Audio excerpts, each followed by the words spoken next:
I'm Abigail Galvan. Welcome to EWTN Pro-Life Weekly. I'm very excited about this aspect of our new Holy Father and the way that he seems to be taking this aspect of the pro-life movement very seriously. Analysis of a less acknowledged pro-life issue that our new Pope has already addressed just days into his pontificate. We are standing together as a pro-life movement to call on Congress to stop the forced funding of abortion with our taxpayer dollars. And we're calling on you to join us. A call to action by pro-life leaders who say the budget bill passing through Congress is a rare opportunity to defund Planned Parenthood. There's an enormous amount of tourism to China for organ transplants. The grim reality of forced organ harvesting and the bill proposed in Congress to stop the unethical practice.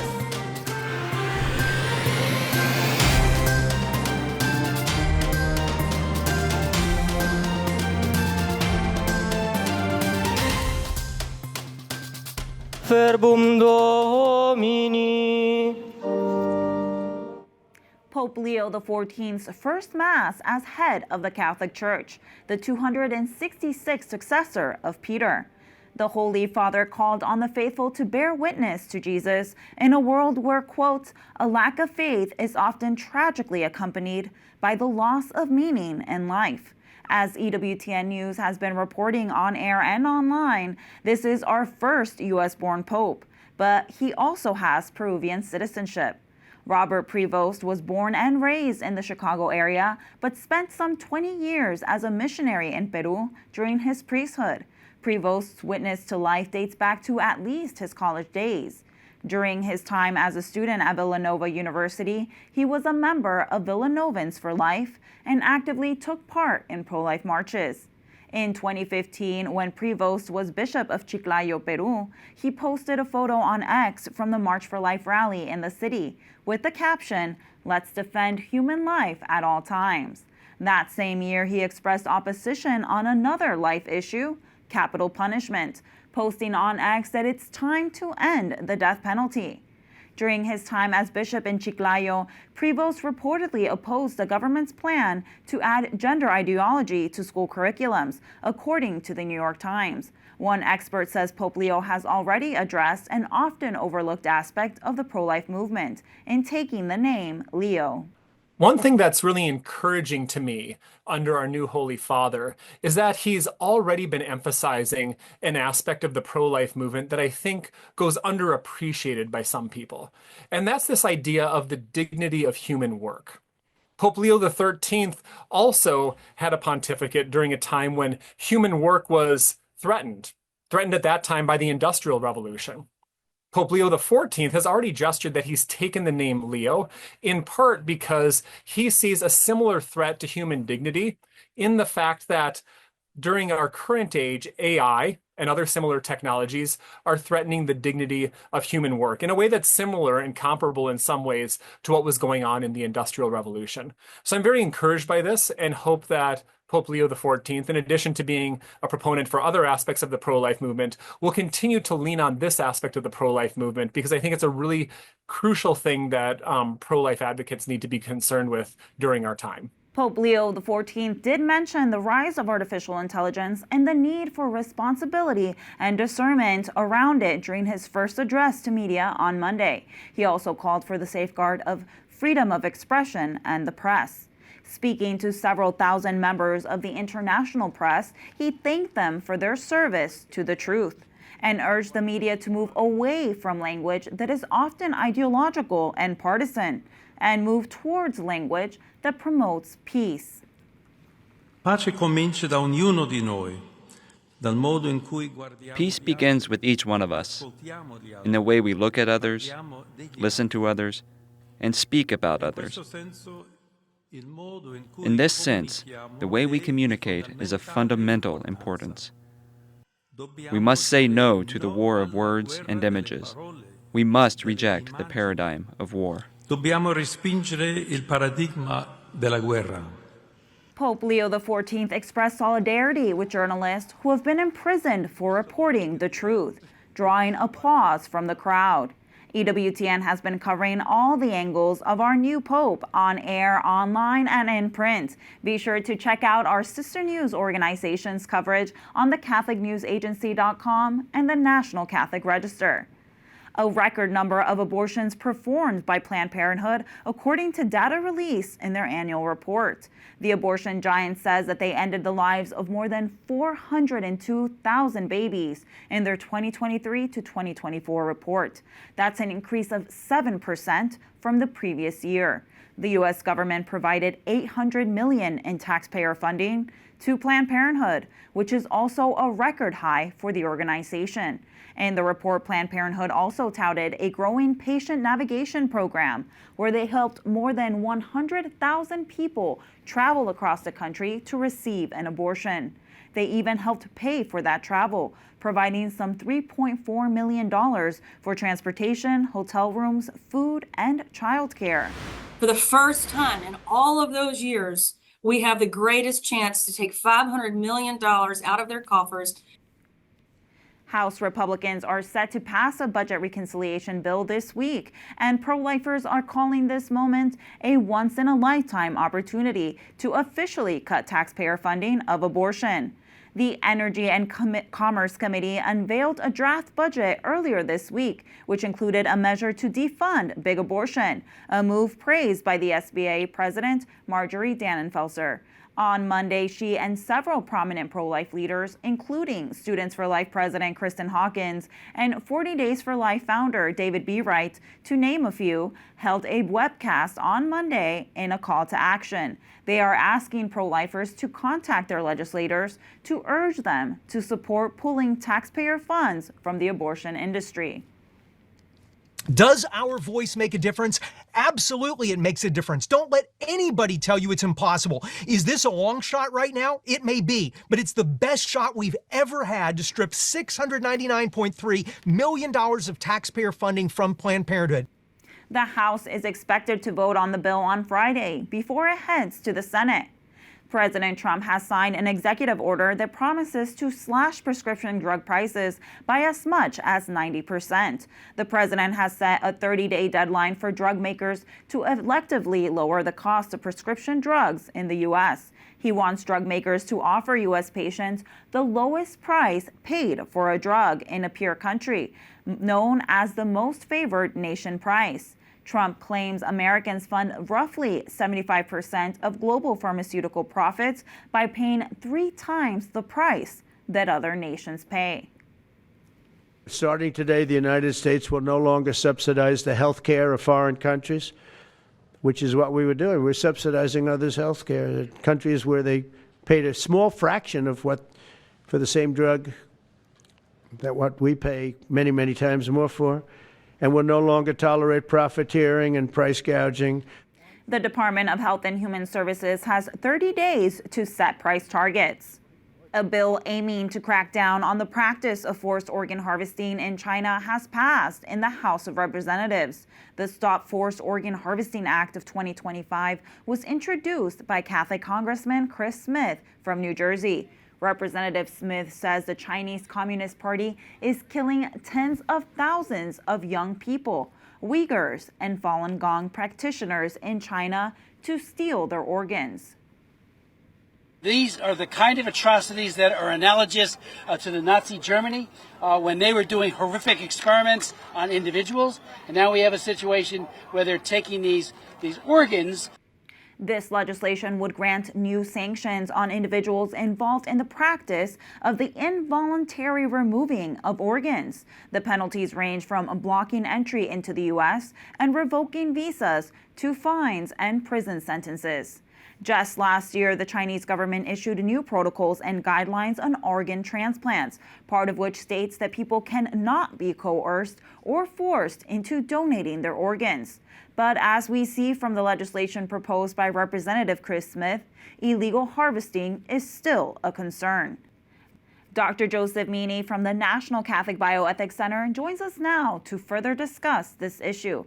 Dr. Meany, how prevalent is illegal forced organ harvesting in China?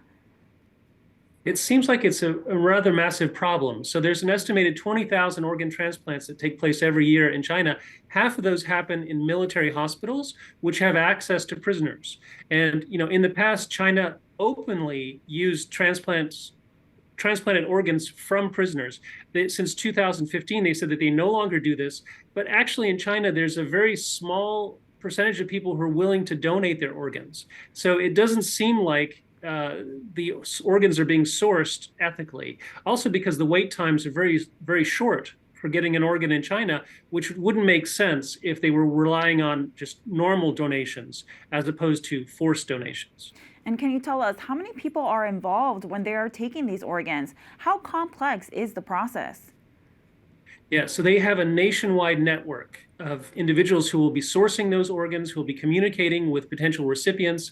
And then, of course, they have large medical teams for actually doing the operations. And where does the United States figure into this illegal harvesting? Do these procedures happen here?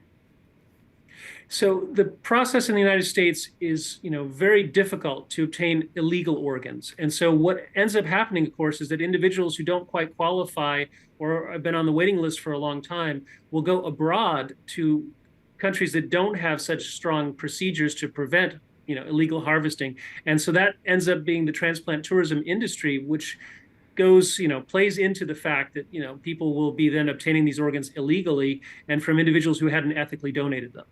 And from a Catholic perspective, illegal organ harvesting is not within church teaching. But what does the church say about receiving organs and donating them? Yeah, St. John Paul II, in Evangelium Vitae, his encyclical on the Gospel of Life, said that it was a very generous thing as long as it was done ethically, as long as there was informed consent and all the proper ethical procedures were put into order. It was a very generous act and was encouraging people to do this as a form of heroism. Thank you, Dr. Meany, for being with us today. Thank you. We are keeping an eye on a pro-life case at the Supreme Court that could have national implications on whether states can defund abortion through Medicaid. The case began after South Carolina's Governor Henry McMaster issued an executive order in 2018 excluding abortion providers from the state's Medicaid program.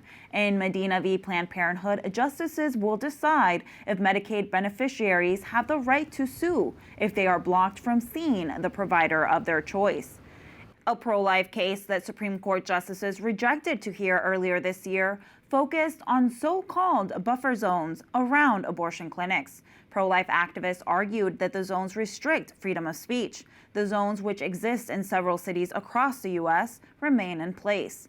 Pro-life activist Lauren Handy, who spent time imprisoned for her ministry, recently shared her concerns about buffer zone laws. That we still need folks out here and that we need to exercise these rights. You have to exercise the rights to preserve the right. And if nobody is out here, if nobody is protecting the unborn, then it's going to be easy to take away that right. We are very privileged to be even able to be out on the sidewalk in front of this abortion business. Not only that, privileged to be so close. In Alexandria, Virginia, a couple metro stops away, they're trying to introduce legislation that creates these free speech blackout zones. And across the ocean in England, people are getting systematically arrested. The violence of incarceration, the violence and threats of incarceration are real. I spent 17 months in federal prison because of a nonviolent rescue that I did. Since the overturning of Roe v. Wade, pro-life laws have been targeted by politicians, media outlets, and pro-abortion activists. They make false claims and promote misconception on these laws, labeling them as deadly. The news site ProPublica blasted pro-life laws that ban abortions and claimed the laws were responsible for the deaths of 2 Georgia mothers who reportedly died following chemical abortions last September. They even recently won a Pulitzer Prize for their coverage. EWTN Pro-Life Weekly brought you in-depth analysis after that article was released from an OBGYN who refuted ProPublica's claims. But setting the record straight is an ongoing process as propaganda from abortion-supporting organizations continues to flood the internet and media waves, misrepresenting what laws actually say. Leah Labresco Sargent, author of The Dignity of Dependence, she also runs the Substack Other Feminisms, joins us in our Washington, D.C. studio now to talk about pro-life laws and adverse reporting. Leah, you wrote on commonplace.org an article titled "Pro-Life Laws Didn't Kill These Women." Can you give us a recap of this article and why you felt compelled to write this piece? Absolutely. When I saw the reporting on women who had died while pregnant in pro-life states, I was as worried as anyone else. I want pro-life laws to protect women and babies. But the more I looked into these cases, the more these women died for lack of ordinary medical care that was not prohibited by the laws on the books. They died because they had neglectful doctors. They died because they were poor, underinsured, because they were treated in a way that is already illegal in every state in America where pregnant women are turned away without stabilizing care. And they lost their babies too. Many of these women weren't women who had sought abortions. Several of these women went to the ER the week of their baby shower, the day of their baby shower, hoping to have their baby, and they and their baby could have gone home alive with competent medical care. That's incredible, especially given that healthcare for women is such a prevailing problem in America, and oftentimes the focus on abortion is a shortcut and band-aid solution for a lot of these issues. Now, you mentioned in your article that not a single state sets penalties for a woman who procures an abortion or for a doctor who treats complications that follow from abortion after a baby has died. You go on to say bad reporting leads many women to fear reaching out for care in emergency situations. Can you reflect further on that? In one of the ProPublica stories, you have a woman who procured a chemical abortion over the internet. We don't know if she saw or consulted with a doctor, knew how far along she was, had someone to reach out to follow up care. But what we know is that when her abortion was hard on her, when there was a lot of bleeding and pain, she didn't go see a doctor. And we don't know to what extent that's because she didn't believe she would be seen. But there's been a pattern of reporting that's completely misleading. Stories saying in Texas you can't get a D&C after a miscarriage, which is false, which leads people who see these stories and in good faith think, I've got to tough this out on my own, whatever happens, because no one will give me medical care. And that kind of reporting costs lives. And Leah, what do you think states need to do to protect life? Do some pro-life laws need to be rewritten? I think for the most part, the laws on the books are good. What we have to look at is how we enforce existing laws that protect pregnant women. EMTALA, which is supposed to guarantee that a woman who goes into a hospital who is pregnant and needs stabilizing care doesn't leave until she gets it. When you look at the case of Nevaeh Crane, who was diagnosed with sepsis in the ER while pregnant at 6 months and discharged. You can't discharge a woman with sepsis in any state. She and her baby died when at 6 months. If you deliver that baby, the baby is going to live and the mother with treatment is going to live. It was poor care that killed her and not enforcing EMTALA. And then in Texas in particular, where doctors are too much protected from negligent care, the consequences of negligent care.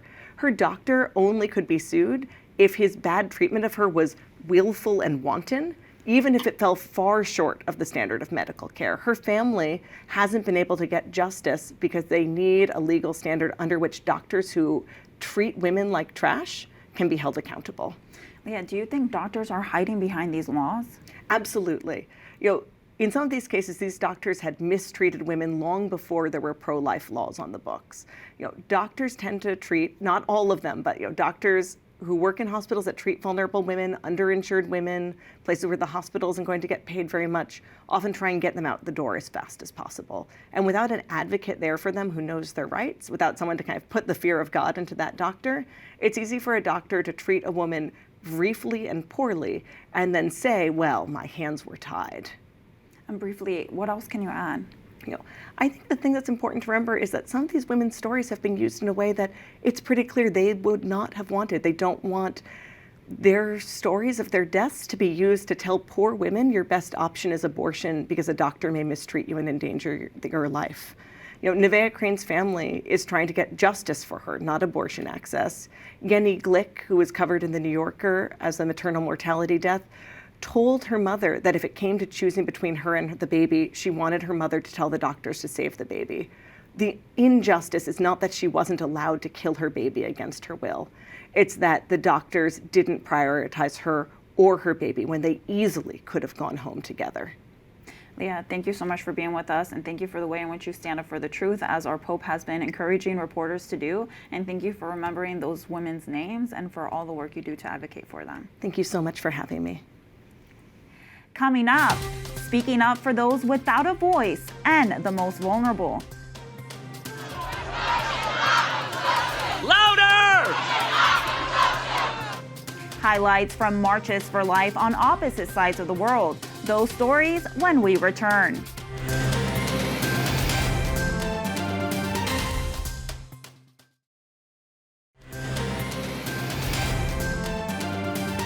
We stand on guard for thee. Thousands rallied together for the 28th National March for Life in Ottawa, Canada on Thursday, May 8th. Dozens of pro-life leaders spoke out against abortion, euthanasia, and IVF in Canada, many pointing out the country's failures in protecting life from womb to tomb. The unborn child has been forgotten for too many decades, intentionally rejected, dehumanized by prime ministers and the majority of members of parliament for 40 years. Here is our message, not just to parliament, but to all of Canada. Wake up, Canada! Abortion was legalized in Canada in 1969 and is legal throughout all 9 months of pregnancy. An estimated 1 in 3 Canadian women will have an abortion, according to the government's Healthcare Services website. Another major life issue in Canada is medical assistance in dying, or MAID, legalized in Canada in 2016 for those whose death was reasonably foreseeable, and expanded in 2021 to those whose death was not reasonably foreseeable. A proposal to offer MAID to those with mental illness has been postponed to 2027 after a large outcry against the measure. While the outlook for the pro-life movement seems grim for some, others still have hope. You must continue to educate your friends, your neighbors, and especially your elected politicians. Encourage those politicians who are standing for life. They need your support. Pray for them. The National March for Life in Canada originally stepped off in 1998 and is considered the largest annual protest on Parliament Hill. The March for Life in Canada happened the same day our new Pope was elected, and just 2 days after Pope Leo XIV appeared on the balcony over St. Peter's Square, the city of Rome held a March for Life. Correspondent Sophia Tubak brings us there. The fight for life took to the Roman streets on the 10th of May, from Piazza della Repubblica to the Colosseum. Italians and many others are here for the annual March for Life. This march is not only a fight, but a celebration. Over 10,000 people, 110 different associations, all raising their voices in commitment to protect those who can't. Italy, home to the heart of the Catholic Church, legalized abortion in 1978. Since then, millions of Italian babies have died on the altar of choice. I am in politics because I believe we have to defend the innocent, and the very innocent life is the unborn life. The good of the mother depends on the good of the baby, and only if we care for both, they will both thrive. And the child only asks for love. It's something such a natural thing to give toward the woman and the baby. So it's a natural calling to be pro-life. A person's value doesn't come from how small they are, but the fact that they're made in image and likeness of God. Joyful, loud, and full of life, young people led the charge, reigniting hope for the future. If I don't stand for what is right, then I don't think my life would be purposeful. Why is it important that men do stand up for the lives of innocent children? As men, we should always love, protect, lead, defend our families. Pro-lifers believe that every human being is worthy of life, no matter their health or the circumstances in which they were conceived. The life is beautiful, and only life is important. and not for people, not for a person, but for all. And some of the most beautiful people you'll meet in this world are people who've had disabled children. If you ever see their love and their care for those children, it's something that's beautiful. While cases of rape and abuse are frequently cited to justify abortion, the pro-life movement offers an alternative. The best phrase we can think about here is conceived in rape, in hatred, but then adopted in love. And I think every single child has a future, and we should not cancel that because of the way they were conceived. Zofia Czubak in Rome for EWTN Pro-Life Weekly. It's so inspiring to see so many young people stand up for life in Rome. That does it for this edition of EWTN Pro-Life Weekly. Be sure to like and follow us on our social media channels. You can find us at EWTN Pro-Life on X, Facebook, and Instagram. And sign up for our newsletter, The Pro-Life Pulse, EWTN.com/pro-life. Remember, life is a gift. Your life is a gift. God bless.